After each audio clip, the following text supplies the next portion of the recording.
আপনি একটু চিন্তা করতে পারেন না যে আমার চাইতে বয়সে ছোট, শক্তিতে ছোট, সব দিক থেকে ছোট, তারা জনপ্রিয় হয়ে যাচ্ছে আজ মানুষের কাছে। তাদের আচার ব্যবহার, তাদের চরিত্র, তাদের অ্যাক্টিভিটিস, কাজকর্ম, তারা যা যা করে মানুষ আজ তাদেরকে অ্যাকসেপ্ট করে, গ্রহণ করে নেয়, তাদেরকে ভালোবাসে। আর আমি এত পুরাতন মানুষ, আমাদেরকে দেখলেই মানুষ খালি সাদাবাজ বলে। আমি একটু পাল্টাই, একটু ভালো হয় না, তোরেই মেরে ফেলবো। কেন তোরে মানুষ ভালোবাসে বলেন তো? বাংলাদেশে এখন এরকম কাবিল নেই।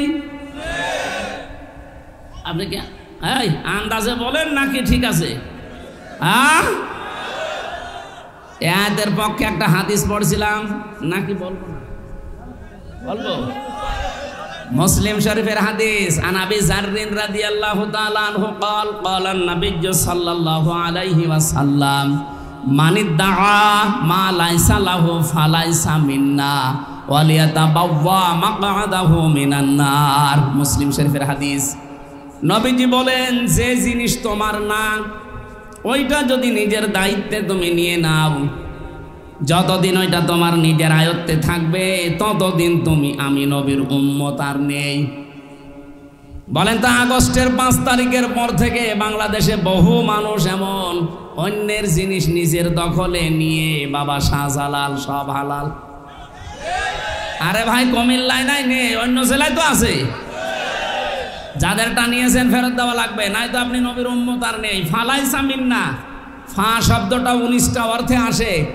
উপরে বর্ণিত যেটা বললেন, মানে দাআ মা লাইসা লাহু, ওটা যদি আপনার ভেতরে থাকে, ফালাইসা মিন্না, আপনি নবীর উম্মত আর নেই। যে জিনিস আপনার না, আপনি যদি ওটা নিজের দায়িত্বে নিয়ে নেন, বলেন এরকম চরিত্র কার আছে? যার আছে তাকে বলছি এটা ফেরত দেন। অনেক মানুষ এই কথা শোনার পরে বলে যে ইসলামী ব্যাংক তো দখল করে নিয়েছে। কে বলেছে আপনাকে? ইসলামী ব্যাংক দখল হয়নি, যারটা সে ফেরত পেয়েছে। ইসলামী ব্যাংক আপনার বাবার, যাদের মাথার ঘাম পায়ে ফেলে বানানো ব্যাংক, তাদের জিনিস তারা হাতছাড়া করে ফেলেছিল, দখল হয়ে গিয়েছিল, ওটা আবার তারা ফেরত পেয়েছে। আপনি উল্টা পাল্টা ফতোয়া দেন যে না, ওইটা হাইজাক হয়ে গেছে, চিন্তায় হয়ে গেছে। চিন্তায় হলো কি করি? আমার জিনিস আমি ফেরত পেলাম, চিন্তায় হয়ে কি করি? আপনি কি রাগ করলেন? আর 2 নাম্বারটা একটু কঠিন বেশি, এটা আমার বলার দরকার নেই।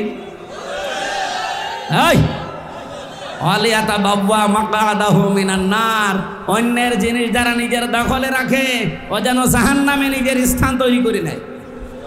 আমি হাদিস পড়ার পরে বাংলাদেশে বহু মানুষকে হাদিসের সাথে এখন মনে হচ্ছে মিলে যাচ্ছে। খাপের খাপ মমতাজের বাপ। যদি এরকম কেউ থেকে থাকেন, আপনি কিসের নবীর উম্মত? আপনার জন্য আমি না সাদিক ভাই না কাবার ইমামকে নিয়ে এসে যদি বলেন বিসমিল্লাহি ওয়া আলা মিল্লাতি রাসূলিল্লাহ, দাহা মিথ্যা কথা হবে। কারণ আপনি আল্লাহর নামেও নেই, রসুলের দলেও নেই। আমি মিথ্যা কথা বলে আপনাকে কবরে রাখলে হবে? বলেন বলেন। আশা করছে আপনি হাদিসটা মেনে চলবেন। কারা চলবেন হাত তোলেন তো। হাত তোলার দরকার নেই, আমি জানি এত মানুষ এরকম 2 নম্বর লোকের জিনিস দখল করে রেখেছেন। কাবিল যদি ওই সময় বলতো ঠিক আছে, তোরটা কবুল হয়েছে, আমারটা হয়নি, কেন হয়নি আমি আবিষ্কার করব, আমিও তোর মতো হব, আমিও তোর মতো মানুষের পাশে দাঁড়াবো, আমিও তোর মতো চরিত্র বানাবো, কোনো মানুষের সাথে খারাপ ব্যবহার আমিও করব না, আমার দ্বারা কেউ যেন কষ্ট না পায়। না, তোরটা কেন হইলো, আমি তোরেই মেরে ফেলবো। এই চরিত্র হচ্ছে কাবিলের। কার? আরো জোরে বলেন। আর হাবিলের চরিত্র কি? না না, হাবিল বলেছিল ক্বালা ইন্নামা ইয়াতাকাব্বালুল্লাহু মিনাল মুত্তাকিন। এখানে যারা আরবি গ্রামার জানে তাদের বলেন, ইন্নার পরে যদি মা আসে তাহলে বাংলা অর্থ দাঁড়ায় একমাত্র, কেবলমাত্র, শুধুমাত্র। হাবিল গ্যারান্টি দিয়েছিল, ভাই আপনারটা হয়নি, এটা আমার দোষ না। ইন্নামা, অবশ্যই। ইয়াতাকাব্বালু, কব্বালা দিতে পারতেন, ইয়াতাকাব্বালু দিলেন কেন? এটা মজারে বর্তমান, ভবিষ্যৎ, প্রেজেন্ট, ফিউচার। হাবিল ওই দিন তামাম দুনিয়ার মানুষকে জানাতে চেয়েছেন পৃথিবীর মানুষেরা আল্লাহ শুধুমাত্র মুত্তাকিদের জিনিসপত্র কবুল করে থাকে, তাছাড়া অন্য কারো জিনিস আল্লাহর দরবারে কবুল হয়। বলেন বলেন, আমরা এখন হাবিলের একেবারে ওই চরিত্রে আছি বাংলাদেশে। আজ কত মানুষ আন্দাজে আমাদের উপরে দোষ চাপিয়ে দেয়। এই 54 বছরে যে মানুষগুলো মিথ্যা দোষ আমাদের উপরে চাপিয়েছে, জাতি কিন্তু আজকে সব স্পষ্ট হয়ে গেছে। আজকে বিচারের এই রায়ের মাধ্যমে প্রমাণ হয়েছে এতদিন যা বিচার ছিল সবগুলো বানোয়াট, মিথ্যা আর নিজের মন মতো তৈরি করা। এটা অন্তত আপনারা না বুঝলে আমি নিজে তো বুঝি, কারণ আমি নিজে ভিকটিম।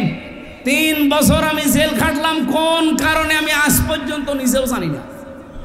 অথচ আমার মামলা দিয়েছিল আমি নাকি সংসদ ভাঙার জন্য তরবারি নিয়ে গেছি। একজনকে আমি পাঠিয়েছিলাম যে সংসদে যাও, তরবারি নিয়ে ভেঙে ফেলো। অথচ এই সংসদ সদস্য প্রার্থী আমারে ঘোষণা দিয়েছে কুষ্টিয়া থেকে। আমি যদি সংসদই ভেঙে ফেলবো তা আমার প্রার্থী হওয়ার দরকার। এরপরে মামলার 2 নম্বরে আমার দিয়েছে যে আমি নাকি আনসারুল্লাহ বাংলা টিমের প্রধান। ও সাতাশে কি আমি আজ পর্যন্ত জানি না। ভেতরে যাওয়ার পরে একজনকে পেয়েছিলাম, ওনার নাম হচ্ছে আব্দুল মতিন, আর 17 বছর জেলে আছে। ওনারে বললাম ভাই আপনার কি মামলা? বলছে আমি আল্লাহর দলের প্রধান, সারা বাংলাদেশে আল্লাহর দলের সভাপতি আমি। আপনি আল্লাহর দলের সভাপতি, সেক্রেটারি কে? বলছে আমার ছেলে। সভাপতি উনি, সেক্রেটারি ওনার ছেলে, সারা বাংলাদেশে আর কেউ নেই। আজকে আমি এটিএম আজহার সাহেবের রায় ঘোষণার পরে দল মত নেই, সারা দেশের মানুষ সব খুশি, আলহামদুলিল্লাহ। এমনকি অনেকে বলছে এই 13 বছরে ওনাকে বিনা কারণে যে কষ্ট দেওয়া হয়েছে এর ক্ষতিপূরণ দেওয়া দরকার রাষ্ট্রের। অথচ দেখলাম কয়েকটা উল্লুক আর ভাল্লুক যাদের জন্মের ঠিক নেই, এইরকম কিছু মানুষ পেছনে আমার মনে হয় মানুষ নেই। ওই কয়েকটা ছাগলের 3 নাম্বার বাচ্চার মতো লাফাচ্ছে। এরা বলছে যে না, এ রায় ঠিক হয়নি। রায় কি তোমার কাছে এখন হাসিনার মতো জিজ্ঞাসা করে দেওয়া লাগবে? আমার যে বিচারপতি ছিল উনি আমার নিজে খাস কামরায় নিয়ে বলেছে, হুজুর আমার হাত এই 3 বছর বাঁধা ছিল, আমি কিচ্ছু করতে পারি না। এই মামলাটা 30 বার তুলেছিলাম, সিএমএম কোর্ট, জজ কোর্ট, হাইকোর্ট মিলে, একবারও জামিন দেয়নি। দিলেই বলে না, হবে না। এই লাল দাগ মারা আমার আর মামুনুল হকের। কিন্তু এই মামলাটা আগস্টের 5 তারিখের পরে শুধু তুলতে দেরি, শুধু মামলা জামিন না, একেবারে এরকম বেকসুর খালাস দিয়ে দিয়েছে। আমি বললাম যে 3 বছর জামিন হয় না যে মামলার, আরে আপনি খালাস দিয়ে দিলেন। বলছে কি দেখে রায় দেবো, এর ভেতর তো কোনো মাল নেই। আমি বলতেও গেলাম যে 3 বছর কি কোনো মাল ছিল? 3 বছরে তো কোনো মাল ছিল না, আপনি তো তখনই রায় দিতে পারতেন, তাহলে আমার 3 বছর জেল খাটা লাগে না। হুজুর কিছু করার নেই, আমার হাত বাঁধা ছিল, এখন হাত খোলা আছে, এখন আমি ন্যায় বিচার করতে পেরেছি। এতদিন এই 13 বছরে ওরা হাত বাঁধা ছিল, ওরা এই জন্য ন্যায় বিচার করতে পারেনি। এখন হাত খোলা আছে, এখন যে যার জায়গা থেকে হালকা ন্যায় বিচার করতে পারছে। এ কথা বলেন না কেন? আমরা চাই 1628 জন মানুষ দেশের দায়িত্বে আছে, এই 1628 জন আগামীতে যেন সব আবু সাঈদের মতো এভাবে হাত খোলা থাকে। এটা কারা কারা চান দেখি? লিল্লাহে তাকবীর। এটা রেকর্ড হচ্ছে এবং সারা দুনিয়া যাবে। মানুষ আমরা 5 জন হয়, অসুবিধা নেই। আমরা সত্যের পক্ষে আছি না? দেশটা দেখবেন মিনি জান্নাত হয়ে যাবে। শুধু এই 1628 জন মানুষকে একটু হাতটা ছেড়ে দেন। আমি নিজে দেখেছি, শুধু হাসিনা বাদ দিয়ে সবার হাত বাঁধা ছিল, এমনকি কাবা কাকু এও হাত বাঁধা ছিল। ও আবার কথা ছাড়া এক চুলো নড়ার ক্ষমতা নেই। ওই যে যেটা চট্টগ্রামের হাসাও তো মানুষকে হাসাতো, হাসাও মাহমুদ, ওইটারও হাত বাঁধা, ওরা যা বলতো ও তাই বলতো। এই জন্য হাত যেহেতু একজনের খোলা ছিল, এই জন্য ন্যায় বিচারের তুলনায় আমরা সব অবিচার পেয়েছি। অন্যেরটা বলবো কেন, আমার নিজেরটাই বলছি। আমি নিজে যেহেতু ভিকটিম, আমারটাই বললাম। এরকম অবিচার আমরা আর সামনে দেখতে চাই না। ওলট পালট দোষ দিয়ে ওই হাবিলের মতো যে তোরে কেন মানুষ ভালোবাসে, তোরেই মেরে ফেলবো, এই কথা এখন আর জাতি খাবে? বলেন বলেন। কিছু উঠলে আপনারা যে খালি 71, 47, 52 এই তুলে নিয়ে আসেন, কেন 24 নিয়ে আসতে পারেন না? আমি 71-এর সাথেও পরিচিত না, কারণ আমার এখন 33 বছর। আমি 52-এর সাথেও পরিচিত না, আমার 47-এর সাথেও পরিচয় হয়নি, পরিচয় আছে 24-এর সাথে। এই দেশ যেহেতু 24, এই জন্য 24 অনুযায়ী দেশ চলবে। আজকে 27 তারিখ, আর মাত্র 13 দিন পরে জুলাই বিপ্লবের ঘোষণাপত্র প্রকাশ করা হবে, কথা দিয়েছে সরকার। আমরা চাই জুলাই বিপ্লবের যে ঘোষণাপত্র ওইটা দিয়ে দেশ চলবে। কথা বলে না কেন? এই জন্যই তো এত হুলস্থুল হচ্ছে। এই যে সমস্যাগুলো এমনি দেখা দিচ্ছে না, এই কারণে, কারণ ওরা জানে যে 10 তারিখে জুন মাসে ওটা ঘোষণাপত্র আসবে, আগের যে সংবিধান এমনিতেই বাতিল হয়ে যাবে। আর ওইটা বাতিল হয়ে গেলে এখন যিনি আছেন চুপ্পু মিয়া, চুপ্পু শেষ, কারণ উনি অবৈধ হয়ে যাবে। নতুন করে এই দেশের রাষ্ট্রপতি নতুন তৈরি হবে জুলাই বিপ্লবের ঘোষণাপত্র অনুযায়ী। এই দেশটা আবার দাঁড়িয়ে যাবে, আমার বিশ্বাস। আমাদের বিশ্বাস হয় না?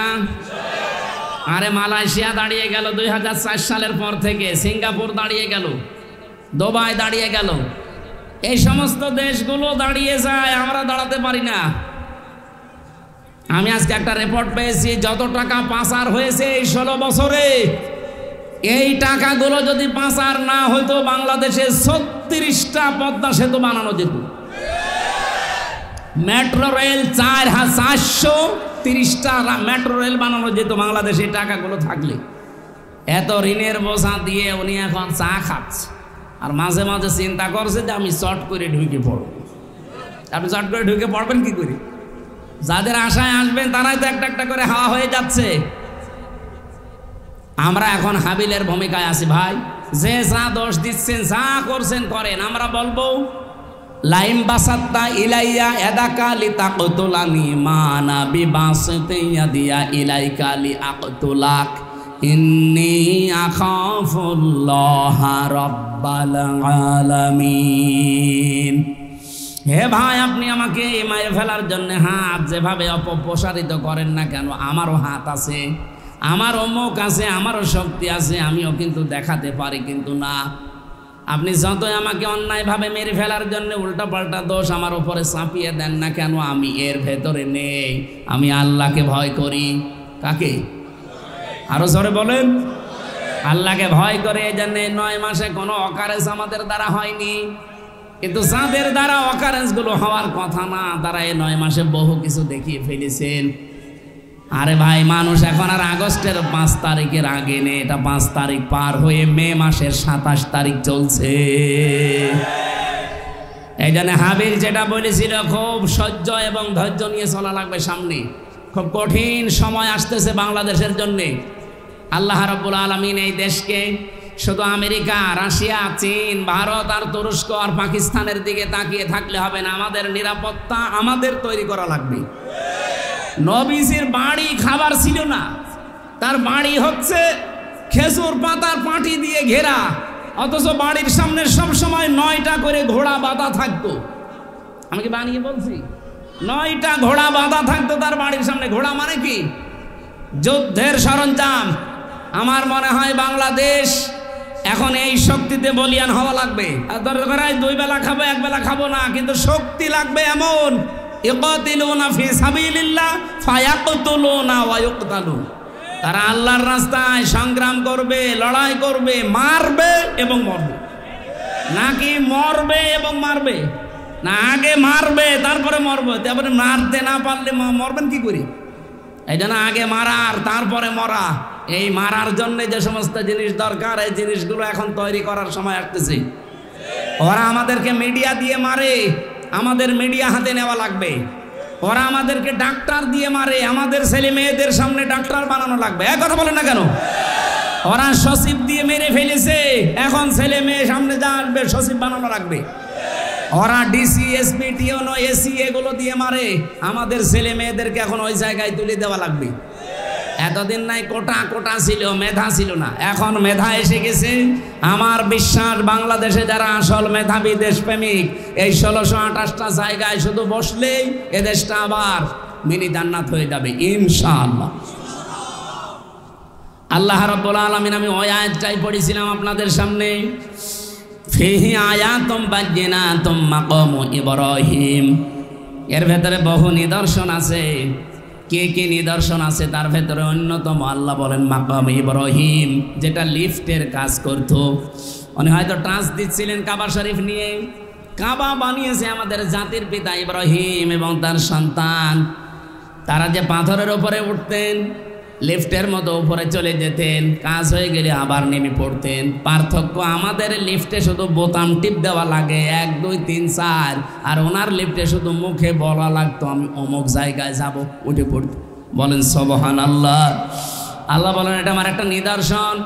অমান দাখলাহু কানা আমিনা, কেউ যদি কাবায় প্রবেশ করে আল্লাহ বলেন তাকে নিরাপত্তা দেওয়া হয়। কে বলছেন? আরো জোরে বলেন। বলেন তো বাংলাদেশ কি কাবা শরীফ? বলেন বলেন। যারা এখানে কাবায় গেছে আমি তাদেরকে বলছি, কাবার বাইরে মারামারি কাটাকাটি চিন্তায় রাহাজানি আছে, আমি নিজেও পড়েছিলাম। কিন্তু কাবার এরিয়ার ভেতরে প্রবেশ করলে কোনো মারামারি কাটাকাটি চিন্তায় আছে ভাই? কেন নেই? কারণ এই জায়গাটা নিরাপত্তা দিচ্ছে কে? কেন? কারণ এই জায়গার ভেতরে কোনো শিরিক পাবেন না। কোরআনে কারীম গ্যারান্টি দিয়েছে। এটা সূরা আনআম 7 নাম্বার পারা 17 নাম্বার পৃষ্ঠার 1ম নাম্বার লাইনের 82 নাম্বার আয়াতের প্রথম অংশে পাবেন, আল্লাযীনা আমানু ওয়া লাম ইয়ালবিসু ঈমানাহুম বিযুলমিন উলাইকা লাহুমুল আমন। রব্বুল আলামিন বলেন যারা ঈমান আনে আর ঈমানের সাথে যারা জুলুম মিশ্রণ করে না, এখানে জুলুম মানে শিরিক, তাদের ঈমানের সাথে যারা শিরিক আর জুলুম মিশ্রণ করে না, উলাইকা লাহুমুল আমন, আল্লাহ যেন এইভাবে দেখাচ্ছে যে এরাই নিরাপত্তার হকদার। সুতরাং কাবা শরীফে যেহেতু শিরিক নেই, আল্লাহ পুরাটা নিরাপত্তার চাদর দিয়ে ঢেকে রেখেছেন। বাংলাদেশের 56,000 বর্গ মাইল আমরা যদি শিরিক মুক্ত করতে পারি, জুলুম মুক্ত করতে পারি, এই এরিয়াটা আমার আল্লাহ নিরাপত্তা দিয়ে ঢেকে রাখবেন। আমার কথা আসলে এটাই, অমান দাখলাহু কানা আমিনা, এখানে প্রবেশ করলেই নিরাপত্তা পেয়ে যায়। কাবা শরীফ না, এখানে নিরাপত্তা দেওয়ার জন্য শুধু রাশিয়া, আমেরিকা, ভারত এদের সাপোর্ট পেলে হবে? বলেন বলেন। উলাইকা লাহুমুল আমন, এরাই নিরাপত্তার হকদার। সুতরাং আল্লাহর পক্ষ থেকে নিরাপত্তা যদি এই দেশ পেতে চায়, বদ্বীপ বলছিল না যে চারিদিকে সব ওরা, একদিকে সাগর, যাবেন কোথায়? নিরাপত্তা পাওয়া লাগবে কার কাছ থেকে? সুতরাং এই দেশে নিরাপত্তা দেওয়ার জন্যে শিরিক আর জুলুম মুক্ত দেশ গঠন করার কোনো বিকল্প নেই। আর এটার জন্য কোরআনের শাসন লাগবে। এটা যদি কারো কাছে রাজনীতি মনে হয়, হ্যাঁ এইটাই আমাদের রাজনীতি। এটা যদি মনে হয় যে এটা দুনিয়ার কাজ, হ্যাঁ এইটাই দুনিয়ার কাজ। কেউ যদি বলে এটা ধর্ম ব্যবসা, হ্যাঁ এটাই আমার ধর্ম ব্যবসা। আমি চাই এই দেশকে আল্লাহর নিরাপত্তার চাদরে বেষ্টন করতে। চান না আপনারা? বলেন। এই জন্য শিরিক মুক্ত করা লাগবে। শিরিকে বাংলাদেশে নেই? বলেন বলেন। আমি শিরিক বিল জাত, শিরিক বিল সিফাত, শিরিক বিল ইখতিয়ারা, শিরিক বিল হুকুক 120 প্রকার পড়েছি তাফসিরে, আর বাংলাদেশে প্রত্যেকটা চলছে। তো এখানে সে নিরাপত্তা আল্লাহ দেবে কি করে? 1 নম্বরে শিরিকের এক বাক্যে জবাব দেয়, আল্লাহ যেটা পারে ওইটা অন্য কেউ পারে, এই বিশ্বাস করার নাম শিরিক। এই কথা বলেন না কেন? এটা এই দেশে নেই? সন্তান দিতে পারে কে? অন্য কেউ পারে। অনেক নামাজি মানুষ পর্যন্ত এই শিরিক করছে আমার কাছে এসে। সেদিন বগুড়ায় একজন এসে বলছে, হুজুর আপেল পড়ে দেন। কেন? তো এমন আপেল পড়বেন যেন ছেলে হয়। ছেলে হবে মানে সে আপেল ফেলে দিয়েছে। যে আপেল কই? আপেল নেই। কেন? আরে ভাই আপেল পড়ে যদি ছেলে হয় তা আমার 3টা মেয়ে হইতো না। আমি আপেল শুধু ম্যাডামে খাওয়াতাম। কি বিশ্বাস! একজন নামাজি মানুষ যদি এই বিশ্বাস করে, তাহলে সাধারণ মানুষের কোন জায়গায় আছে বল? ওরা করে দুর্গা পূজা, আর আমরা মুসলমানেরা করছি দুর্গা পূজা, পীর পূজা। জিনিস একই, খালি সিস্টেমটা একটু আলাদা। এই জন্য শিরিক মুক্ত হওয়া লাগবে জাতিকে। আর এগুলোর জন্য অনেকে টেন্ডার নিয়েছে। কত মানুষ যে কত কায়দায় জাতির ভেতরে শিরিক প্রবেশ করাচ্ছে। আপনি শুধু এই পাশের জেলা ব্রাহ্মণবাড়িয়ার দিকে তাকান, ওরা আল্লাহর নামের পাশাপাশি কত নামের জিকির বানিয়েছে দেখেন। ইয়া আলী বাবা, শাহ আলী বাবা, কেল্লা বাবা, ফতে বাবা, আগলা বাবা, পাগলা বাবা, ন্যাংটা বাবা, আমি নিজে শুনি ওই জিকির করছে। অথচ আল্লাহ বাদে অন্যের নামে জিকির করা জায়েজ আছে? এমনকি রাসূলুল্লাহর নামেও জিকির নেই। রাসূলুল্লাহর নামে কি আছে? দরুদ শরীফ। আপনারা ভুল করছেন যারা দুনিয়ার এই স্বার্থে পড়ে অথবা বিভিন্ন জায়গা থেকে দাদাদের কাছ থেকে ইশারা পেয়ে অনেকেই পাগল হয়ে গেছে। না, আপনি নিজেও জাহান্নামে যাচ্ছেন, জাতিকে নিয়ে যাওয়ার জন্য চেষ্টা চালাচ্ছেন। আমরা সতর্ক করলাম, আশা করি আমরা সতর্ক হবেন না ইনশাআল্লাহ। অবশ্যই কোরআনে কারিমকে আমি সহজ করে দিয়েছি উপদেশ নেওয়ার জন্য, এরপরও কি কেউ উপদেশ নিতে এখান থেকে রাজি না? তার মানে আপনাকে কোরআন শরীফ শুধু পড়ার জন্য আল্লাহ দেয়নি, শুদ্ধ পড়ার পরে এটা আপনাকে বুঝতে হবে। এর ভেতরে যত ঘটনা প্রবাহ আছে, তথ্য অভাত্য আছে, এগুলো নিজের জীবনে এরকম সময় যদি আসে ওভারকাম করার জন্য নবীজির যে নির্দেশ ছিল এই আয়াতের, ওই আয়াতগুলো আপনাকে জীবনে মানা লাগবে। 3 নম্বরে, শুধু নিজে পড়লে হবে না, শুধু বুঝলেই হচ্ছে না। যতটুকু মানুষ বুঝবে অতটুকু যেন নিজের জীবনে বাস্তবায়ন করে, কায়েম করে। আমি একটা হাদিস পড়েছিলাম, হযরতে ওমর রাদিয়াল্লাহু তাআলা আনহু, তিনি সূরা নাস আর ফালাক এই দুইটা তার জীবনে মিলাতে 11 বছর সময় লেগেছিল। উনি বাড়িতে সুবহানাল্লাহ বলবেন, টের পাচ্ছেন কি বললাম? এই দুইটা সূরা পড়তে 11টা আয়াত কয় মিনিট লাগতে পারে আমাদের? খুব বেশি হলেও 1.5-2 মিনিট লাগবে। উনি মনে হয় আমাদের মতো এত জোরে পড়তে পারতেন না নাকি? ওনার ভাষা আরবি, তো ওনার এত বছর লেগেছে কেন? কারণ উনি যে আয়াত পড়তেন, আয়াত পড়ার পরে দেখতেন এটা আমার প্র্যাকটিক্যাল লাইফে আছে কিনা। যখন দেখতেন হ্যাঁ আমি পড়া শব্দগুলো আমার জীবনে মিলাতে পেরেছি, পরের আয়াতে যেতেন। আমরাও তো এভাবেই পড়ি নাকি? আমরা শুধু খতমের ধান্দায় আছি। অনেকেই প্রতি মাসে মাসে 4-5টা করে খতম। আমি জেলখানায় থাকতে খালি এই অভ্যাস তো ছিল, কারণ আমাদের তো অন্য কিছু দিত না। কোরআন শরীফ একটা ছিল, আর বাকি কোনো বই চাইলে 3 বছরের ভেতরে বই, এই যে এটিএম আসরুল ইসলাম কালকে মুক্তি পাবে, আল্লাহর এই বান্দার কাছে প্রায় 300-র উপরে বই আছে। এতদিন যারা ইসলামী আন্দোলনের ছেলে ছিল তারা বের হওয়ার সাথে সাথে ওনার কাছে বই রেখে আসতো। মাওলানা মতিয়ার রহমান নিজামী রহমতুল্লাহ আলাই, শহীদ আব্দুল কাদের মোল্লা রহমতুল্লাহ আলাই, এরপরে যতগুলো মানুষ বিদায় নিল এই মানুষগুলো তো বের হয়ে গেছে, আর কিতাবগুলো ওনাকে আসার সময় দিয়ে এসেছিল। ওনার ঘরে আমি ঈদের দিন যেয়ে দেখি 300-র উপরে কিতাব একেবারে সাজানো। অথচ অন্য কারো ঘরে এত বই আমি পাইনি। কারারক্ষীরা যদি বলতাম যে সারাদিন তালা লাগিয়ে রাখেন 24 ঘন্টা, একটা বই এনে দেন পড়ি, বই এনে দেয় বঙ্গবন্ধুর আত্মজীবনী। ও পড়ে কোনো লাভ আছে? ক্ষতি ছাড়া। কি বুঝবো ওর ভেতর থেকে, আর কি জ্ঞান অর্জন করবো বলেন? কারারক্ষী বললো পড়তো সব আল্লাহর ওলি, ওইরকম ওই দেবদুলাল, সুব্রত বালা, আশিক কুমার। আজকে একটা রিপোর্ট পড়ার পরে আমি আশ্চর্য হয়ে গেছি। বাংলাদেশে সচিবালয়ে এই যে রিপোর্ট আছে এর ভেতরে একেবারে টপ টু বটন সবগুলো ওরা যে বলে যে আমরা সংখ্যালঘু। কে বলেছে আপনার সংখ্যালঘু? সংখ্যালঘু তো আমরা। 92% মুসলমানের দেশে এতগুলো সচিব, একটা মুসলমান পাওয়া যাচ্ছে না, সবগুলো আল্লাহর ওই বান্দার। আজকে 379 জন তালিকাভুক্ত হয়েছে ভারতে, তাদেরকে বাংলাদেশি ট্যাগ লাগিয়ে অলরেডি এদেশে ঢুকিয়ে দেওয়ার চিন্তা ভাবনা করছে ওই দেশের যারা দায়িত্বে আছে তারা। আপনারা যারা নিজের দেশের সম্পদগুলো পাচার করে পাহাড় তৈরি করেছেন, বিবেকের উপরে আমার মনে হয় এতদিন কুকুরে প্রসাব করে দিয়েছে। তাছাড়া এই কাজ করা এই দেশে জন্ম নিয়ে কোনো মানুষের দ্বারা আমার যতটুকু বাস্তবতা আমি পাই না।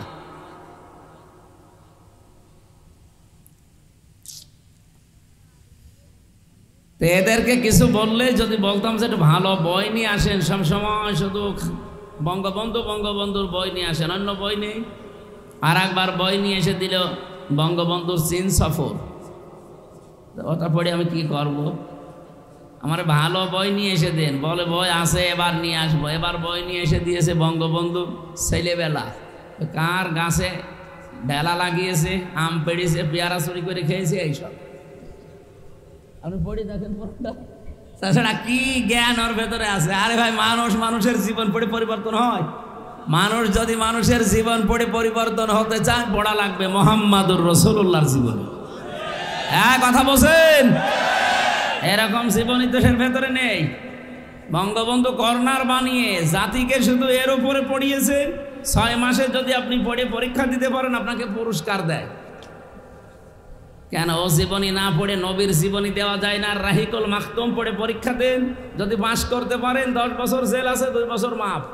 আমার মনে হয় ওই লোকটার জীবন পরিবর্তন হয়ে বাইরে ও আল্লাহর ওলির মতো জীবন যাপন করবে।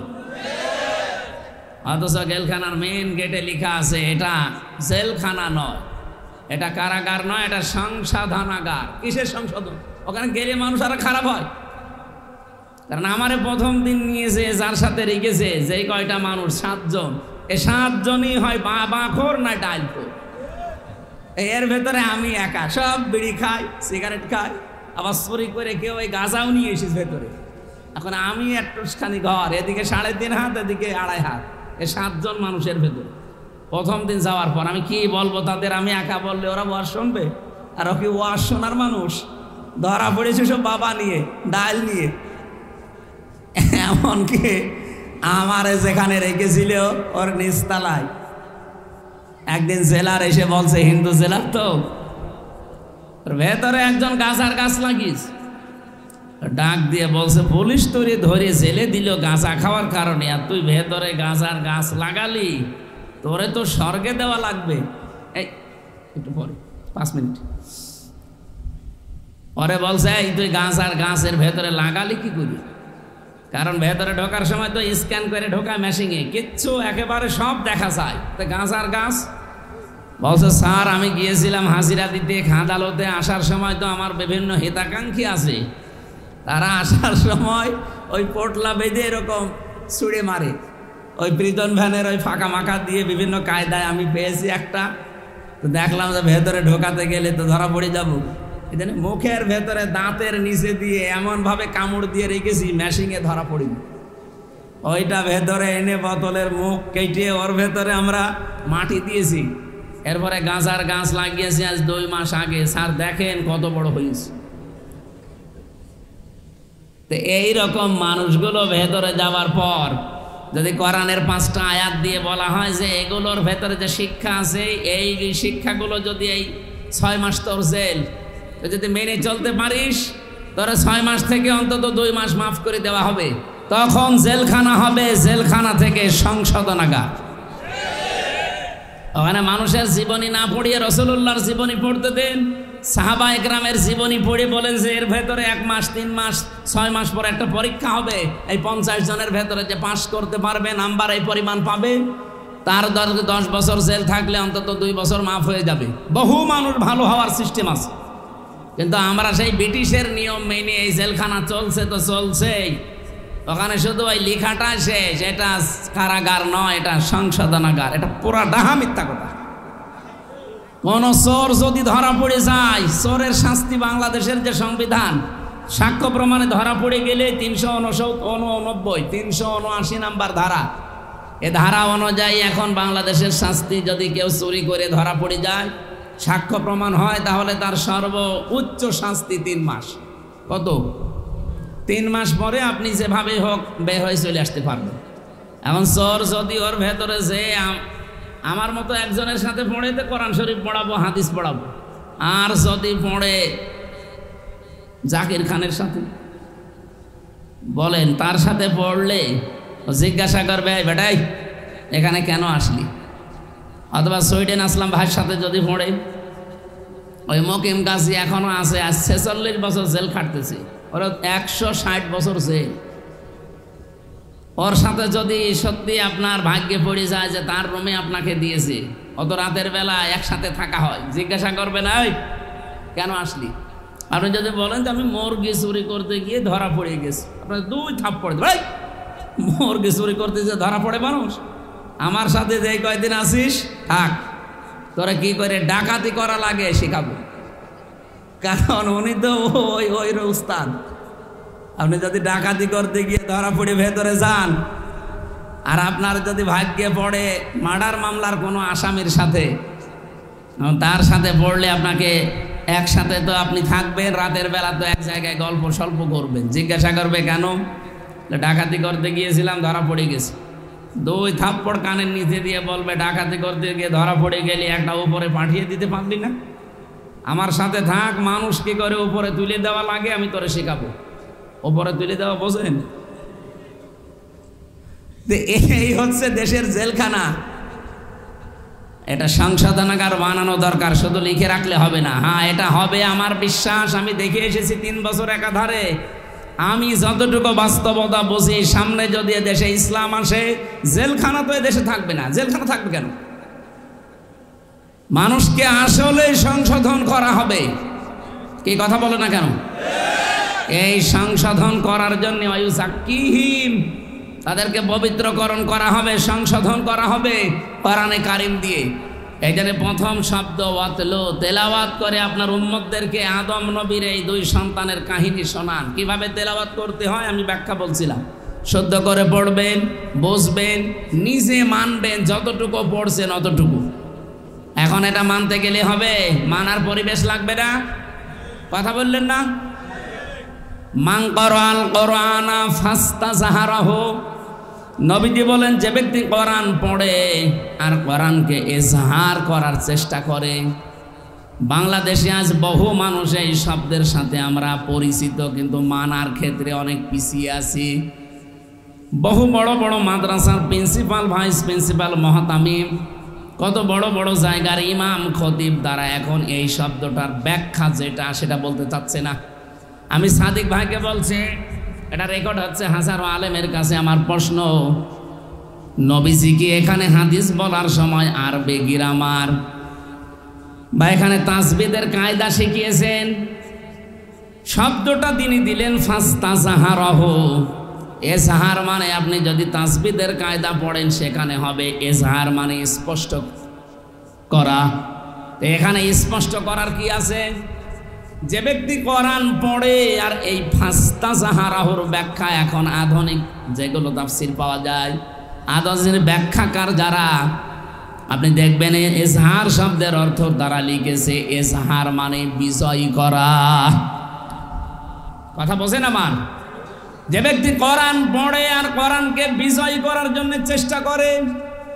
ও বাংলার মুসলমানরা নিজের কাছে এবার প্রশ্ন করেন তো, এই দেশে 54 বছর আমরা স্বাধীন হয়েছি, কোরআন আমরা পড়ি শুদ্ধ করে, ঠিক আছে, কোরআন আমরা বুঝি হালকা কম বেশি, ঠিক আছে, নিজের ব্যক্তিগত পারিবারিক জীবনে আমরা মানিও, এটাও ঠিক আছে, কিন্তু 4 নাম্বারটা কোরআনে কারিমকে বিজয় করা লাগবে। এই কথা বলতে গেলেই বহু ইমাম, বহু আলেম, বহু জায়গা থেকে বাধা এখন আসে, বলে আমরা ওর ভেতরে নেই। এটা কি আপনার বাবা করবে নাকি? কোরআনকে যে এজহার করা লাগবে, বিজয় করা লাগবে, দাঁড় করানো লাগবে, কায়েম করা লাগবে, এটাকে আপনার বাবা করবে না ফেরেশতা আসবে? এইটার কথা বললে আপনি বিভিন্ন জায়গা থেকে কথা শোনেন, শোনার পরে যেন আপনার সুর পাল্টিয়ে দেন যে এটা রাজনীতি। কি করি? আপনি বাস্তবতার দিকে তাকেন। আল্লামা শাহ আহমেদ শফি, হেফাজত ইসলামের সাবেক আমির, উনি যতদিন কোরআন হাদিস পড়েছিলেন এই দেশে কেউ ওনার শত্রু ছিল? এক কথা বলা লাগবে। যতদিন বুঝেছিলেন শত্রু ছিল, যতদিন বুঝিয়েছিলেন মানুষকে নিজে ব্যক্তিগত আর পারিবারিক জীবনে মেনেছিলেন, কারণ এর উপরে আর মানা সম্ভব না। ব্যক্তিগত আর পারিবারিক জীবন পর্যন্ত তিনি মানতে পারতেন, এর উপরে মানতে গেলে কোরআন কায়েম থাকা লাগে, তাছাড়া মানা যায় না। এ পর্যন্ত যতদিন মেনেছিলেন একটা শত্রু বাংলাদেশে তার ছিল না, কিন্তু যখন 4 নাম্বার শর্ত পূরণ করতে গেছেন, না এর ভেতরে যা নিষেধ আছে এই দেশে আমি করতে দেব না। আল্লাযীনা ইউযুনা রাসূলাল্লাহি লাহুম আযাবুন আলীম, যারা রসুলকে কষ্ট দিচ্ছে এবং দেবে তাদের জন্য যন্ত্রণাদায়ক শাস্তির ঘোষণাকার। সুতরাং এই দেশে 13 দফা দিয়েছিলেন যে রসুল্লাহকে যে গালি দেবে, অপমান করবে তার মৃত্যুদণ্ড দেওয়া লাগবে। এটাকে উনি বানিয়েছিলেন না কোরআনে আছে? যখন এইটা বললেন যে এটা মানা লাগবে, তখন তার নাম পর্যন্ত দেখেন পাল্টিয়ে দিয়েছে। ওর নাম দিয়েছে কি? তেঁতুল হুজুর, ওনার নাম কি তেঁতুল হুজুর? আল্লামা সাইদি রহমতুল্লাহ আলাইহি যতদিন কোরআন শুদ্ধ করে পড়েছেন, বুঝেছেন, নিজে মেনেছেন, কোনো সমস্যা ছিল না। কিন্তু 4 নাম্বারটা যখনই বলেছেন এটা আমি মানাতে চাই, আমি নিজে শুধু মানবো না, আমি মানাতে চাই, তখনই কিন্তু তার বিরুদ্ধে শত্রুতা আরম্ভ হয়েছে, না হয়নি? এমনকি তাকে মেরেও ফেলা হয়েছে। বাস্তবতা এইটা। আমি যতদিন কোরআন পড়েছি, বুঝেছি, নিজের পরিবার আর নিজের ব্যক্তিগত জীবনে মেনেছি, আমার কেউ এদেশের শত্রু ছিল না, এখনো নেই। কিন্তু যখনই আমি বলছি যে না, এটা আমি মানুষকে মানাতে চাই, আর মানাতে চাইলে তো ব্যক্তি পরিবার শেষ না, এরপরে সমাজ লাগবে, রাষ্ট্র লাগবে। কথা বলেন। আমি তো হাদিস কোরআন এইভাবেই পড়ি, মান করাল কোরআনা ফাস্তাজাহারাহু, যে ব্যক্তি কোরআন পড়ে আর কোরআনকে এজাহার করার, বিজয় করার চেষ্টা চালায়। কেন আল্লাহর নবী বিজয় করার কথা বলার পরে মাঝখানে ফা নিয়ে আসলেন? এতটুকু তো শেষ করে দিতে পারতেন, কোরআন পড়ে আর কোরআনকে বিজয় করে না। হাল্লা হালালাহু ওয়া হারামা হারামাহু, হালালকে হালাল জেনে আঁকড়িয়ে ধরে আর হারামকে হারাম জেনে ছেড়ে দেয়। এই দুইটা কথা কেন নিয়ে আসলেন এই এজহারের পরে? আমি ব্যাখ্যায় বেশি টেকায় মুহাদ্দিসিন ইকরাম লিখেছেন এইটা, কোরআন যদি এজহার থাকে, বিজয় থাকে, কায়েম হয়ে যায়, ওই সমাজে হালালকে হালাল আর হারামকে হারাম জেনে মেনে নেওয়া সহজ হয়। এক কথা বলছেন? আপনি বলেন তো 54 বছরে বাংলাদেশে কোরআন বিজয় হয়েছে? বলেন বলেন। হ্যাঁ, শুদ্ধ করে পড়া হয়, নিজে মানা হয়, নিজে বোঝা হয়। 4 নাম্বারটা এখনো নেই। এই জন্য আমরা যত বড় আল্লাহর ওলি দাবি করি না কেন, এদেশে হালালকে হালাল জেনে মানা সম্ভব না। আমি জানি এটা হালাল, সম্ভব না। হারাম জানি, ছেড়ে দেওয়াও সম্ভব না। এরকম পরিবেশ দেশে নেই। আমার এই যে গাড়িটা, এখান থেকে যদি এখন রাতে আমি ছাড়ি, কুষ্টিয়া পর্যন্ত যেতে কমপক্ষে 5 জায়গায় পুলিশে আটক করবে। কয় জায়গায়? 5 জায়গায় আটক করে কি ছেড়ে দেবে সালাম দিয়ে? না। এটা তো এখন এই 9 মাসে একটু আরামে আছে। এর আগে গাড়ি ধরলেই বলতো হুজুর দোয়া চাই। দোয়া তো করে আসলাম না, যে দোয়া নিয়ে আসলেন ওই দোয়া দেব। এখন এখান থেকে কুষ্টিয়া 324 কিলোমিটার পথ, 324 কিলো যেতে যদি 5 জায়গায় দোয়া চাই, তত 4-5 জন 6-7 জন করে থাকে। তো বলেন এই 100-200 দোয়া হবে? 1-2-3 হাজার করে দোয়া দেওয়া লাগে। এই 5-6 জায়গায় তো আমার এমনি 15-20 হাজার খালি দোয়ায় যাবে। গাড়িটা নিয়ে আসতে যেতে কমপক্ষে 18-20 হাজার খরচ। তা আপনি আর কি করবেন বলেন? এখন ওনাদেরকে যদি জিজ্ঞাসা করে আপনি দোয়া করে আসলাম, এরপরও শোনেন না এই দোয়া চান, মানে হুজুর কিছু করার নেই, এ দোয়া শুধু আমরা নেই না, এ দোয়া উপরে পাঠানো লাগে। কথা বোঝেন? এ দোয়া কোথায় দেয়া লাগে? এ প্রতিদিন যদি রাতের বেলা এভাবে আমাদের 50,000 উপায় হয়, আমরা এই 5 জন মিলে হয়তো 20-30 হাজার নেব, আর 20 হাজার যাবে আল্লাহর ওলিদের কাছে উপরে। এখন বলেন, ওরা যদি ইচ্ছা করে তাও কি এই হারাম থেকে বেঁচে থাকা ওদের দ্বারা সম্ভব? যে মাসে আপনি কামাই ওইভাবে করে দিতে পারবেন না, তখন আপনাকে আর এই কুমিল্লায় রাখবে না, এখান থেকে পাঠিয়ে দেবে ও সেই বান্দরবন। তো কে বউ ছেলে মেয়ে রেখে ওখানে থাকবে কে? এই জন্যে বাধ্য হয়ে জানে যে এটা হারাম কাজ, এরপরও হাদিয়ার নামে, তৌফার নামে অথবা বিভিন্ন নাম দিয়ে বলে যে কি করব। আমি যে ওসি সাহেবকে পড়াতাম, ওনার কাছে একবার 10 লাখ টাকা ঘুষ এসেছিল ওই 10 সালে। আমি ওই দিন আয়াত পড়াচ্ছি, ঘুষের আয়াত, যে লা তাকুলু আমওয়ালাকুম বাইনাকুম বিল বাতিল। আমার দিকে তাকিয়ে বলছে হুজুর নেব, নেবেন মানে? আপনারা আমি কোন আয়াত পড়ালাম? আর আল্লাহর ইশারা ওই দিন ঘুষের আয়াতই পড়েছি। আমার দিকে তাকিয়ে বলছে হুজুর এটা তো আর ঘুষ না, এটা হচ্ছে হাদিয়া। কারণ এই যে এই লোকের 1 কোটি টাকার হিরোইন ধরা পড়েছে। আপনারা জানেন কিনা জানি না, বাংলাদেশে 2টা থানায় সবচাইতে বেশি ক্রাইম হয়, একটা কুষ্টিয়ার মডেল থানায় আর একটা সিলেটের বিশ্বনাথ থানায়। এই 2 থানায় যদি ওসি সাহেব ট্রান্সফার করে আসতে হতো, অন্তত 50 লাখ টাকা আল্লাহর ওলিদের আগে দেওয়া লাগতো। তো যদি কিয়ামত পর্যন্ত চাকরি করে ওই টাকার বেতন তো তুলতে পারবে না। এই জন্যই বাধ্য হয়ে বিভিন্ন হাদিয়া তোফা তাদের নেওয়া লাগে। না আমারে বলছে হুজুর আমি কি করব, আমি কি করবেন মানে আপনারা সরকার হাদিয়া দেয় না, আপনার তো নির্ধারিত বেতন আছে। অথচ পরবর্তীতে আমাকে একা একা ডেকে বলছে, ওই সময় দেখলাম নিল না, গরম দিয়ে তাড়িয়ে দিলে। এই বেটা আমি কোরআন শরীফ পড়ি আর তুমি আমারে ঘোষ দাও, ওই সময় তাড়িয়ে দিল। পরবর্তীতে নিয়েছে কিনা আমি জানি না।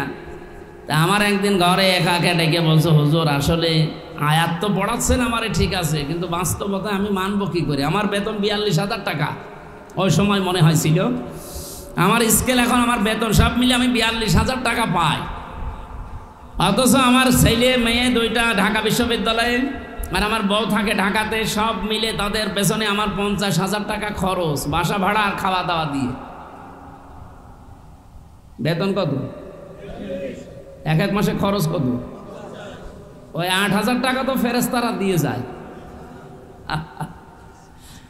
কোরআন যদি এজহার থাকতো এই দেশে, কোরআন যদি বিজয় থাকতো, এই ওসি সাহেব হালালকে হালাল জেনে মেনে নিতে পারতো, হারামকে হারাম জেনে ছেড়ে দিতে পারতো, সেই ব্যবস্থা করতো রাষ্ট্র। কথা বলছেন? নবীজি এই জন্য কোরআন পড়বে যারা, তারা যেন কোরআনকে বিজয় করার চেষ্টা করে।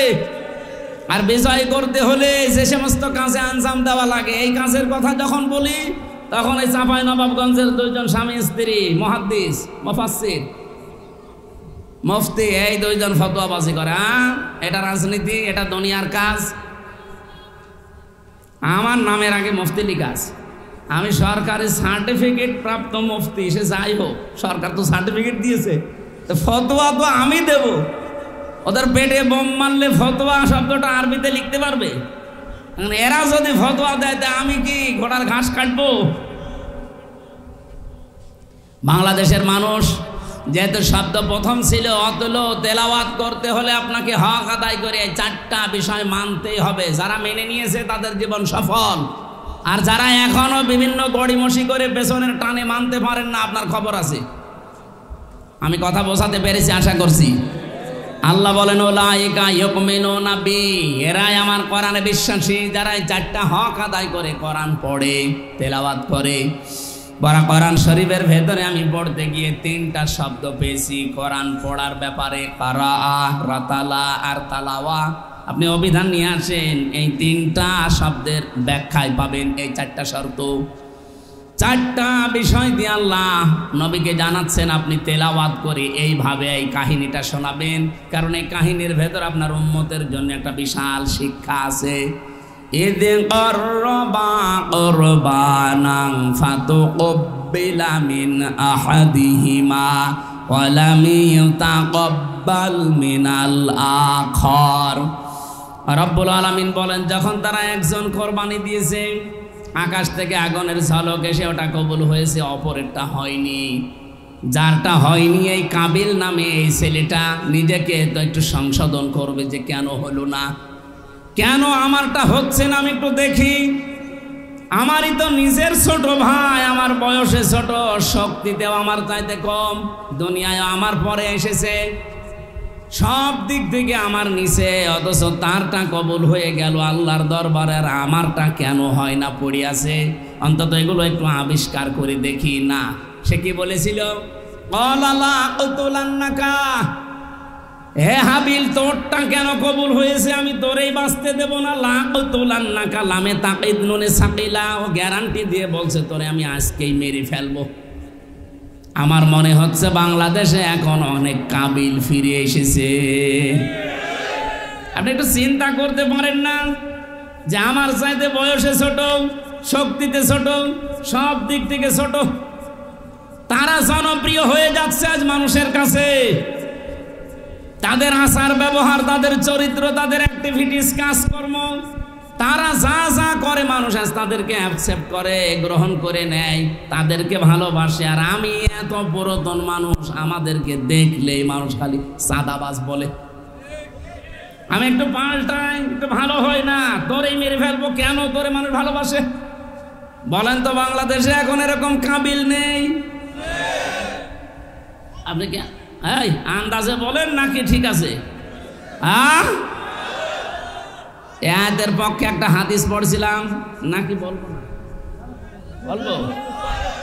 মুসলিম শরীফের হাদিস, আন আবি যাররিন রাদিয়াল্লাহু তাআলা আনহু قال قال النبي صلى الله عليه وسلم من ادعى ما ليس له فليس منا وليتبوأ مقعده من النار। মুসলিম শরীফের হাদিস। নবীজি বলেন, যে জিনিস তোমার না ওইটা যদি নিজের দায়িত্বে তুমি নিয়ে নাও, যতদিন ওইটা তোমার নিজের আয়ত্তে থাকবে ততদিন তুমি আমি নবীর উম্মত আর নেই। বলেন তো, আগস্টের 5 তারিখের পর থেকে বাংলাদেশে বহু মানুষ এমন অন্যের জিনিস নিজের দখলে নিয়ে বাবা শাহজালাল সব হালাল। আরে ভাই, কুমিল্লায় নাই নে, অন্য জেলায় তো আছে। যাদেরটা নিয়েছেন ফেরত দেওয়া লাগবে, নাই তো আপনি নবীর উম্মত আর নেই। ফালাইসা মিন্না, ফা শব্দটা 19টা অর্থে আসে। উপরে বর্ণিত যেটা বললেন, মানে দামা লাইসা লাহু, ওটা যদি আপনার ভেতরে থাকে ফালাইসা মিন্না, আপনি নবীর উম্মত আর নেই। যে জিনিস আপনার না, আপনি যদি ওটা নিজের দায়িত্বে নিয়ে নেন, বলেন এরকম চরিত্র কার আছে? যার আছে তাকে বলছি এইটা ফেরত দেন। অনেক মানুষ এই কথা শোনার পরে বলে যে ইসলামী ব্যাংক তো দখল করে নিয়েছে। কে বলেছে আপনাকে? ইসলামী ব্যাংক দখল হয়নি, যারটা সে ফেরত পেয়েছে। ইসলামী ব্যাংক আপনার বাবার, যাদের মাথার ঘাম পায়ে ফেলে বানানো ব্যাংক, তাদের জিনিস তারা হাতছাড়া করে ফেলেছিল, দখল হয়ে গিয়েছিল, ওটা আবার তারা ফেরত পেয়েছে। আপনি উল্টা পাল্টা ফতোয়া দেন যে না ওইটা হাইজাক হয়ে গেছে, চিন্তা হয়ে গেছে। চিন্তা হলো কি করি? আমার জিনিস আমি ফেরত পেলাম, চিন্তা হয়ে কি করি? আপনি কি রাগ করলেন? আর 2 নাম্বারটা একটু কঠিন বেশি, এটা আমার বলার দরকার নেই।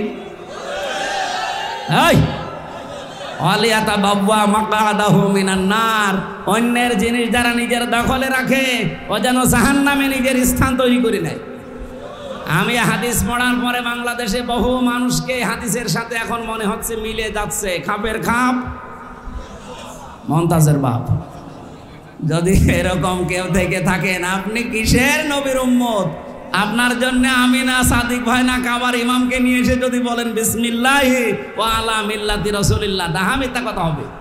কারণ আপনি আল্লাহর নামেও নেই, রসুলের দলেও নেই। আমি মিথ্যা কথা বলে আপনাকে কবরে রাখলে হবে?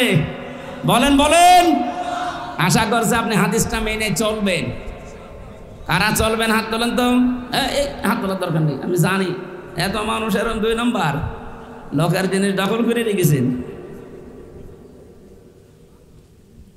কাবিল যদি ওই সময় বলতো ঠিক আছে তোরটা কবুল হয়েছে আমারটা হয়নি, কেন হয়নি আমি আবিষ্কার করব, আমিও তোর মতো হব, আমিও তোর মতো মানুষের পাশে দাঁড়াবো, আমিও তোর মতো চরিত্র বানাবো, কোনো মানুষের সাথে খারাপ ব্যবহার আমিও করব না, আমার দ্বারা কেউ যেন কষ্ট না পায়।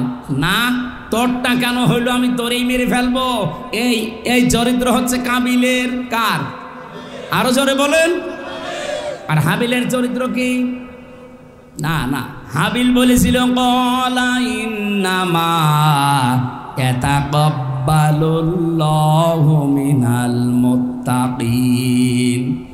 এখানে যারা আরবি গ্রামার জানে তাদের বলেন, ইন্নার পরে যদি মা আসে তাহলে বাংলা অর্থ দাঁড়ায় একমাত্র, কেবলমাত্র, শুধুমাত্র। হাবিল গ্যারান্টি দিয়েছিল ভাই আপনারটা হয়নি, এটা আমার দোষ না। ইন্নামা অবশ্যই এতা কব্বালু, কব্বালা দিতে পারতেন, এতা কব্বালু দিলেন কেন? এটা মোজারে, বর্তমান, ভবিষ্যৎ, প্রেজেন্ট, ফিউচার। হাবিল ওই দিন তামাম দুনিয়ার মানুষকে জানাতে চেয়েছেন পৃথিবীর মানুষেরা আল্লাহ শুধুমাত্র মুত্তাকিদের জিনিসপত্র কবুল করে থাকে, তাছাড়া অন্য কারো জিনিস আল্লাহর দরবারে কবুল হয়। বলেন বলেন। আমরা এখন হাবিলের একেবারে ওই চরিত্রে আছি বাংলাদেশে। আজ কত মানুষ আন্দাজে আমাদের উপরে দোষ চাপিয়ে দেয়। এই 54 বছরে যে মানুষগুলো মিথ্যা দোষ আমাদের উপরে চাপিয়েছে, জাতি কিন্তু আজকে সব স্পষ্ট হয়ে গেছে। আজকে বিচারের এই রায়ের মাধ্যমে প্রমাণ হয়েছে এতদিন যা বিচার ছিল সবগুলো বানোয়াট, মিথ্যা আর নিজের মন মতো তৈরি করা। এটা অন্তত আপনারা না বুঝলে আমি নিজে তো বুঝি, কারণ আমি নিজে ভিকটিম। 3 বছর আমি জেল খাটলাম, কোন কারণে আমি আজ পর্যন্ত নিজেও জানি না। অথচ আমার মামলা দিয়েছিল আমি নাকি সংসদ ভাঙার জন্যে তরবারি নিয়ে গেছি। একজনকে আমি পাঠিয়েছিলাম যে সংসদে যাও, তরবারি নিয়ে ভেঙে ফেলো। অথচ এই সংসদ সদস্য প্রার্থী আমারে ঘোষণা দিয়েছে কুষ্টিয়া থেকে। আমি যদি সংসদই ভেঙে ফেলবো তা আমার প্রার্থী হওয়ার দরকার। এরপরে মামলার 2 নম্বরে আমার দিয়েছে যে আমি নাকি আনসারুল্লাহ বাংলা টিমের প্রধান। ও সাতাশে কি আমি আজ পর্যন্ত জানি না। ভেতরে যাওয়ার পরে একজনকে পেয়েছিলাম, ওনার নাম হচ্ছে আব্দুল মতিন, আর 17 বছর জেলে আছে। ওনারে বললাম ভাই আপনার কি মামলা? বলছে আমি আল্লাহর দলের প্রধান, সারা বাংলাদেশে আল্লাহর দলের সভাপতি আমি। আপনি আল্লাহর দলের সভাপতি, সেক্রেটারি কে? বলছে আমার ছেলে। সভাপতি উনি, সেক্রেটারি ওনার ছেলে, সারা বাংলাদেশে আর কেউ নেই। আজকে আমি এটিএম আজহার সাহেবের রায় ঘোষণার পরে দল মত নেই, সারা দেশের মানুষ সব খুশি আলহামদুলিল্লাহ। এমনকি অনেকে বলছে এই 13 বছরে ওনাকে বিনা কারণে যে কষ্ট দেওয়া হয়েছে এর ক্ষতিপূরণ দেওয়া দরকার রাষ্ট্রের। অথচ দেখলাম কয়েকটা উল্লুক আর ভাল্লুক যাদের জন্মের ঠিক নেই, এইরকম কিছু মানুষ পেছনে আমার মনে হয় মানুষ নেই। ওই কয়েকটা ছাগলের 3 নাম্বার বাচ্চার মতো লাফাচ্ছে। এরা বলছে যে না, এ রায় ঠিক হয়নি। রায় কি তোমার কাছে এখন হাসিনার মতো জিজ্ঞাসা করে দেওয়া লাগবে? আমার যে বিচারপতি ছিল উনি আমার নিজে খাস কামরায় নিয়ে বলেছে, হুজুর আমার হাত এই 3 বছর বাঁধা ছিল, আমি কিচ্ছু করতে পারি নাই। এই মামলাটা 30 বার তুলেছিলাম, সিএমএম কোর্ট, জজ কোর্ট, হাইকোর্ট মিলে, একবারও জামিন দেয়নি। দিলেই বলে না হবে না। এই লাল দাগ মারা আমার আর মামুনুল হকের। কিন্তু এই মামলাটা আগস্টের 5 তারিখের পরে শুধু তুলতে দেরি, শুধু মামলা জামিন না, একেবারে এরকম বেকসুর খালাস দিয়ে দিয়েছে। আমি বললাম যে 3 বছর জামিন হয় না যে মামলার, আরে আপনি খালাস দিয়ে দিলেন। বলছে কি দেখে রায় দেবো, এর ভেতর তো কোনো মাল নেই। আমি বলতেও গেলাম যে 3 বছর কি কোনো মাল ছিল? 3 বছরে তো কোনো মাল ছিল না, আপনি তো তখনই রায় দিতে পারতেন, তাহলে আমার 3 বছর জেল খাটা লাগে না। হুজুর কিছু করার নেই, আমার হাত বাঁধা ছিল, এখন হাত খোলা আছে, এখন আমি ন্যায় বিচার করতে পেরেছি। এতদিন এই 13 বছরে ওরা হাত বাঁধা ছিল, ওরা এই জন্য ন্যায় বিচার করতে পারেনি। এখন হাত খোলা আছে, এখন যে যার জায়গা থেকে হালকা ন্যায় বিচার করতে পারছে। এ কথা বলেন না কেন? আমরা চাই 1628 জন মানুষ দেশের দায়িত্বে আছে, এই 1628 জন আগামীতে যেন সব আবু সাইদের মতো এভাবে হাত খোলা থাকে। এটা কারা কারা চান দেখি? লিল্লাহে তাকবীর। এটা রেকর্ড হচ্ছে এবং সারা দুনিয়া যাবে। মানুষ আমরা 5 জন হই, অসুবিধা নেই। আমরা সত্যের পক্ষে আছি না? দেশটা দেখবেন মিনি জান্নাত হয়ে যাবে। শুধু এই 1628 জন মানুষকে একটু হাতটা ছেড়ে দেন। আমি নিজে দেখেছি, শুধু হাসিনা বাদ দিয়ে সবার হাত বাঁধা ছিল, এমনকি কাওয়া কাকু এও হাত বাঁধা ছিল। ও আপার কথা ছাড়া এক চুলো নড়ার ক্ষমতা নেই। ওই যে যেটা চট্টগ্রামের হাসাও তো মানুষকে হাসাতো, হাসাও মাহমুদ, ওইটারও হাত বাঁধা, ওরা যা বলতো ও তাই বলতো। এই জন্য হাত যেহেতু একজনের খোলা ছিল, এই জন্য ন্যায় বিচারের তুলনায় আমরা সব অবিচার পেয়েছি। অন্যেরটা বলবো কেন, আমার নিজেরটাই বলছি। আমি নিজে যেহেতু ভিকটিম, আমারটাই বললাম। এরকম অবিচার আমরা আর সামনে দেখতে চাই না। ওলট পালট দোষ দিয়ে ওই হাবিলের মতো যে তোরে কেন মানুষ ভালোবাসে, তোরেই মেরে ফেলবো, এই কথা এখন আর জাতি খাবে? বলেন বলেন। কিছু উঠলে আপনারা যে খালি 71, 47, 52 এই তুলে নিয়ে আসেন, কেন 24 নিয়ে আসতে পারেন না? আমি 71-এর সাথেও পরিচিত না, কারণ আমার এখন 33 বছর। আমি 52-এর সাথেও পরিচিত না, আমার 47-এর সাথে পরিচয় হয়নি, পরিচয় আছে 24-এর সাথে। এই দেশ যেহেতু 24, এই জন্য 24 অনুযায়ী দেশ চলবে। আজকে 27 তারিখ, আর মাত্র 13 দিন পরে জুলাই বিপ্লবের ঘোষণাপত্র প্রকাশ করা হবে, কথা দিয়েছে সরকার। আমরা চাই জুলাই বিপ্লবের যে ঘোষণাপত্র ওইটা দিয়ে দেশ চলবে। কথা বলে না কেন? এই জন্যই তো এত হুলস্থুল চলছে। এই যে সমস্যাগুলো এমনি দেখা দিচ্ছে না, এই কারণে, কারণ ওরা জানে সেই 10 তারিখে জুন মাসে ওটা ঘোষণাপত্র আসবে, আগের যে সংবিধান এমনিতেই বাতিল হয়ে যাবে। আর ওইটা বাতিল হয়ে গেলে এখন যিনি আছেন চুপ্পু মিয়া, চুপ্পু শেষ, কারণ উনি অবৈধ হয়ে যাবেন। নতুন করে এই দেশের রাষ্ট্রপতি নতুন তৈরি হবে জুলাই বিপ্লবের ঘোষণাপত্র অনুযায়ী। এই দেশটা আবার দাঁড়িয়ে যাবে আমার বিশ্বাস। আমাদের বিশ্বাস হয় না? আরে মালয়েশিয়া দাঁড়িয়ে গেল 2004 সালের পর থেকে, সিঙ্গাপুর দাঁড়িয়ে গেল, দুবাই দাঁড়িয়ে গেল, এই সমস্ত দেশগুলো দাঁড়িয়ে যায়, আমরা দাঁড়াতে পারি না। আমি আজকে একটা রিপোর্ট পেয়েছি, যত টাকা পাচার হয়েছে এই 16 বছরে, এই টাকাগুলো যদি পাচার না হইতো বাংলাদেশে 36টা পদ্মা সেতু বানানো যেত, মেট্রো রেল 430টা মেট্রো রেল বানানো যেত বাংলাদেশে টাকাগুলো থাকলে। এত ঋণের বোঝা দিয়ে উনি এখন চা খাচ্ছে, আর মাঝে মাঝে চিন্তা করছে যে আমি চট করে ঢুকে পড়ব। আপনি চট করে ঢুকে পড়বেন কি করে? যাদের আশায় আসবেন তারাই তো একটা একটা করে হাওয়া হয়ে যাচ্ছে। আমরা এখন হাবিলের ভূমিকায় আছি ভাই, যে যা দোষ দিচ্ছেন, যা করছেন করেন। আমরা বলবো লাইম বাসাত্তা ইলাইয়া এদাকা লিতাকতুলানি মানা বিবাসতি ইয়াদিয়া ইলাইকা লিআকতুলাক ইন্নী আখাফুল্লাহা রাব্বাল আলামিন। হে ভাই, আপনি আমাকে মেরে ফেলার জন্য হাত যেভাবে অপপ্রসারিত করেন না কেন, আমারও হাত আছে, আমারও মুখ আছে, আমারও শক্তি আছে, আমিও কিন্তু দেখাতে পারি, কিন্তু না, আপনি যতই আমাকে অন্যায়ভাবে মেরে ফেলার জন্য উল্টাপাল্টা দোষ আমার উপরে চাপিয়ে দেন না কেন, আমি এর ভেতরে নেই, আমি আল্লাহকে ভয় করি। কাকে? আরো জোরে বলেন। আল্লাহকে ভয় করে। এই জন্য 9 মাসে কোনো অকারেন্স আমাদের দ্বারা হয়নি, কিন্তু যাদের দ্বারা অকারেন্স গুলো হওয়ার কথা না, তারা এই 9 মাসে বহু কিছু দেখিয়ে ফেলেছেন। আরে ভাই, মানুষ এখন আর আগস্টের 5 তারিখের আগে নেই, এটা 5 তারিখ পার হয়ে মে মাসের 27 তারিখ চলছে। এই জন্য হাবিল যেটা বলেছিল, খুব সহ্য এবং ধৈর্য নিয়ে চলা লাগবে, সামনে খুব কঠিন সময় আসতেছে বাংলাদেশের জন্য।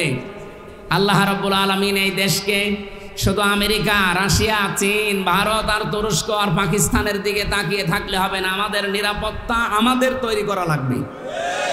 নবীজির বাড়ি খাবার ছিল না, তার বাড়ি হচ্ছে খেজুর পাতার পাটি দিয়ে ঘেরা, অথচ বাড়ির সামনে সব সময় 9টা করে ঘোড়া বাঁধা থাকতো। আমি কি বানিয়ে বলছি?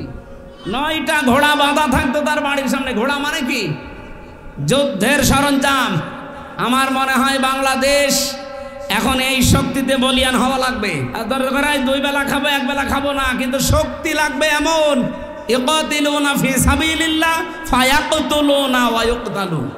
তারা আল্লাহর রাস্তায় সংগ্রাম করবে, লড়াই করবে, মারবে এবং মরবে। নাকি মরবে এবং মারবে না, আগে মারবে তারপরে মরবে। তারপরে মারতে না পারলে মরবেন কি করে? এই জন্য আগে মারার তারপরে মরা। এই মারার জন্য যে সমস্ত জিনিস দরকার, এই জিনিসগুলো এখন তৈরি করার সময় আসতেছে। ওরা আমাদেরকে মিডিয়া দিয়ে মারে, আমাদের মিডিয়া হাতে নেওয়া লাগবে। ওরা আমাদেরকে ডাক্তার দিয়ে মারে, আমাদের ছেলে মেয়েদের সামনে ডাক্তার বানানো লাগবে। এক কথা বলেন না কেন?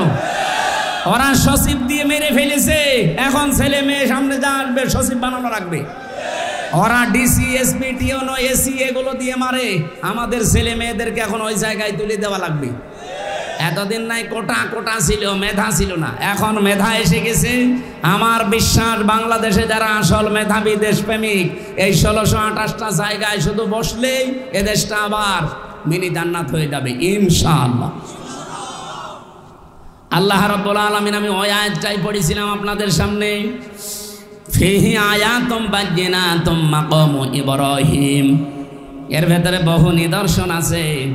কে কে নিদর্শন আছে? তার ভেতরে অন্যতম আল্লাহ বলেন মাকাম ইব্রাহিম, যেটা লিফটের কাজ করত। উনি হয়তো টাচ দিচ্ছিলেন কাবা শরীফ নিয়ে। কাবা বানিয়েছে আমাদের জাতির পিতা ইব্রাহিম এবং তার সন্তান।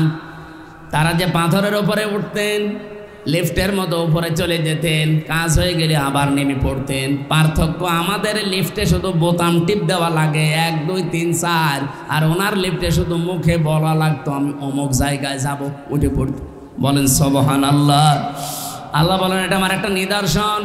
অমান দাখলাহু কানা আমিনা, কেউ যদি কাবায় প্রবেশ করে আল্লাহ বলেন তাকে নিরাপত্তা দেওয়া হয়। কে বলছেন? আরো জোরে বলেন। বলেন তো বাংলাদেশ কি কাবা শরীফ? বলেন বলেন। যারা এখানে কাবায় গেছে আমি তাদেরকে বলছি, কাবার বাইরে মারামারি কাটাকাটি চিন্তায় রাহাজানি আছে, আমি নিজেও পড়েছিলাম। কিন্তু কাবার এরিয়ার ভেতরে প্রবেশ করলে কোনো মারামারি কাটাকাটি চিন্তায় আছে ভাই? কেন নেই? কারণ এই জায়গাটা নিরাপত্তা দিচ্ছে কে? কেন? কারণ এই জায়গার ভেতরে কোনো শিরিক পাবেন না। কোরআনে কারীম গ্যারান্টি দিয়েছে, এটা সূরা আনআম 7 নাম্বার পারা 17 নাম্বার পৃষ্ঠার প্রথম নাম্বার লাইনের 82 নাম্বার আয়াতের প্রথম অংশে পাবেন, আল্লাযীনা আমানু ওয়া লাম ইয়ালবিসু ঈমানাহুম বিযুলমিন উলাইকা লাহুমুল আমন। রব্বুল আলামিন বলেন যারা ঈমান আনে আর ঈমানের সাথে যারা জুলুম মিশ্রণ করে না, এখানে জুলুম মানে শিরিক, তাদের ঈমানের সাথে যারা শিরিক আর জুলুম মিশ্রণ করে না, উলাইকা লাহুমুল আমন, আল্লাহ যেন এইভাবে দেখাচ্ছে যে এরাই নিরাপত্তার হকদার। সুতরাং কাবা শরীফে যেহেতু শিরিক নেই, আল্লাহ পুরাটা নিরাপত্তার চাদর দিয়ে ঢেকে রেখেছেন। বাংলাদেশের 56,000 বর্গ মাইল আমরা যদি শিরিক মুক্ত করতে পারি, জুলুম মুক্ত করতে পারি, এই এরিয়াটা আমার আল্লাহ নিরাপত্তা দিয়ে ঢেকে রাখবেন। আমার কথা আসলে এটাই, অমাং দাখলাহু কানা আমিনা, এখানে প্রবেশ করলেই নিরাপত্তা পেয়ে যায়। কাবা শরীফ না, এখানে নিরাপত্তা দেওয়ার জন্য শুধু রাশিয়া, আমেরিকা, ভারত এদের সাপোর্ট পেলে হবে? বলেন বলেন। উলাইকা লাহুমুল আমন, এরাই নিরাপত্তার হকদার। সুতরাং আল্লাহর পক্ষ থেকে নিরাপত্তা যদি এই দেশ পেতে চায়, বদ্বীপ বলছিল না যে চারিদিকে সব ওরা, একদিকে সাগর, যাবেন কোথায়? নিরাপত্তা পাওয়া লাগবে কার কাছ থেকে? সুতরাং এই দেশে নিরাপত্তা দেওয়ার জন্যে শিরিক আর জুলুম মুক্ত দেশ গঠন করার কোনো বিকল্প নেই। আর এটার জন্যে কোরআনের শাসন লাগবে। এটা যদি কারো কাছে রাজনীতি মনে হয়, হ্যাঁ এইটাই আমাদের রাজনীতি। এটা যদি মনে হয় যে এটা দুনিয়ার কাজ, হ্যাঁ এইটাই দুনিয়ার কাজ। কেউ যদি বলে এটা ধর্ম ব্যবসা, হ্যাঁ এটাই আমার ধর্ম ব্যবসা। আমি চাই এই দেশকে আল্লাহর নিরাপত্তার চাদরে বেষ্টন করতে। চান না আপনারা? বলেন। এই জন্য শিরিক মুক্ত করা লাগবে। শিরিকে বাংলাদেশে নেই? বলেন বলেন। আমি শিরিক বিল জাত, শিরিক বিল সিফাত, শিরিক বিল ইখতিয়ারা, শিরিক বিল হুকুক 120 প্রকার পড়েছি তাফসিরে, আর বাংলাদেশে প্রত্যেকটা চলছে। তো এখানে সে নিরাপত্তা আল্লাহ দেবে কি করে? 1 নম্বরে শিরিকের এক বাক্যে জবাব দেয়, আল্লাহ যেটা পারে ওইটা অন্য কেউ পারে, এই বিশ্বাস করার নাম শিরিক। এই কথা বললেন না কেন? এটা এই দেশে নেই। সন্তান দিতে পারে কে? অন্য কেউ পারে। অনেক নামাজি মানুষ পর্যন্ত এই শিরিক করছে আমার কাছে এসে। সেদিন বগুড়ায় একজন এসে বলছে, হুজুর আপেল পড়ে দিন। কেন? এমন আপেল পড়বেন যেন ছেলে হয়। ছেলে হবে মানে সে আপেল ফেলে দিস, যে আপেল কই? আপেল নেই। কেন? আরে ভাই আপেল পড়ে যদি ছেলে হয় তা আমার 3টা মেয়ে হইতো না। আমি আপেল শুধু ম্যাডামে খাওয়াতাম। কি বিশ্বাস! একজন নামাজি মানুষ যদি এই বিশ্বাস করে, তাহলে সাধারণ মানুষের কোন জায়গায় আছে বল? ওরা করে দুর্গা পূজা, আর আমরা মুসলমানেরা করছি দর্গা পূজা, পীর পূজা। জিনিস একই, খালি সিস্টেমটা একটু আলাদা।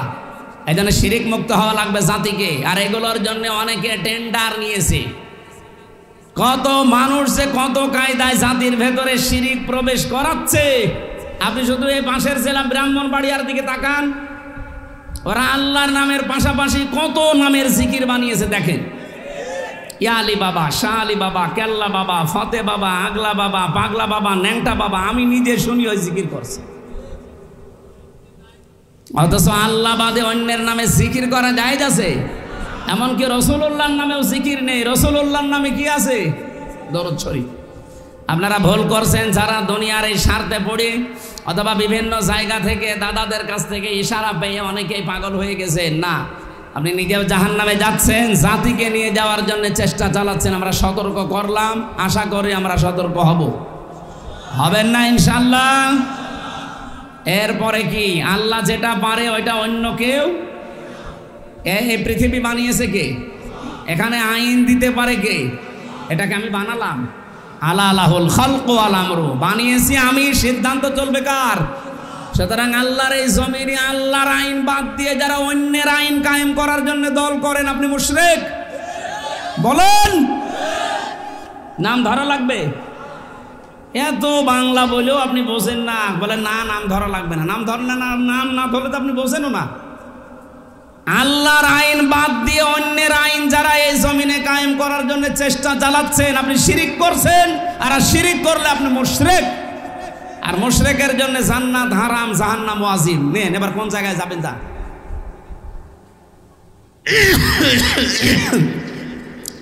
আলিল্লাহি আলান নাসি হজ্জুল বাইতি মান ইসতাতা ইলাইহি সাবিলা। যাদের সামর্থ্য আছে তারা যেহেতু অলরেডি হজে যাচ্ছে, আমার শ্বশুরও কালকে যাবে। হাজার হাজার লক্ষ লক্ষ মানুষ তামাম দুনিয়া থেকে আসতেছে। কিছু শিক্ষা হজের ময়দান থেকে সারা পৃথিবীর মুসলমানেরা যেন এবার নিয়ে যায়। আমার মনে হয় এবার যদি শিক্ষা মুসলমানেরা হজেরটা নিতে পারে, আর এই যে 10 দিন পরে যেটা আমরা দেব কোরবানি, এই কোরবানির আসল শিক্ষা যেটা, শুধু পশুর গলায় ছুরি দেওয়া না, আমার নিজের ভেতরে যে সমস্ত পশুত্ব আছে, হিংসা, অহংকার, এই যে পশুর যে আচরণ, এইগুলো জবাই করা লাগবে এই কোরবানি দেওয়ার সময়। পারা যাবে না ইনশাআল্লাহ? এই কোরবানিতেই বাংলাদেশে ইসলাম কায়েম হয়ে যাবে, বিশ্বের মুসলমানেরা নিরাপত্তা পাবে ইনশাআল্লাহ। আমান কাফারা, যে ব্যক্তি অস্বীকার করে আল্লাহর এই বিধানগুলো শোনার পর, এখানে 27টা শিক্ষা ছিল, কোরবানির শিক্ষা ছিল, আমরা 27টা পেয়েছিলাম তাফসিরে, ইতকানের ভেতরে আছে আর ফি জিলালিল কোরআনে আছে। এরপরে হজের শিক্ষা পেয়েছিলাম 3টা, আমরা বিস্তারিত এখন আর বলতে চাচ্ছি না। আমার এমনিতে শরীরও ভালো না, আর জার্নি আজকে এত বেশি হয়ে গেছে, এটা শুধু সাদিক ভাইয়ের কথা মতো আমি এত দূর, আজকে একটা মাহফিলের জন্য আমি এত দূর আসতাম না। সেই কুষ্টিয়া কোথায় কোথায়, কুমিল্লা, এখন আবার যাওয়া লাগবে সেই শ্বশুরের কাছে কুষ্টিয়া, ওখানে নিয়ে ওনারে আবার বিমানবন্দরে তুলে দেওয়া লাগবে। কালকে আবার অনুষ্ঠান আছে সাতক্ষীরা, আশা করছি না কালকে বাগেরহাট শরণখোলা থানা। অনেক জার্নি তো, 1 আর 2 নম্বর শরীরের অবস্থা এখনও স্বাভাবিক যেহেতু হয়নি, আমি আর টানতে চাচ্ছি না, শেষ করে দিলাম।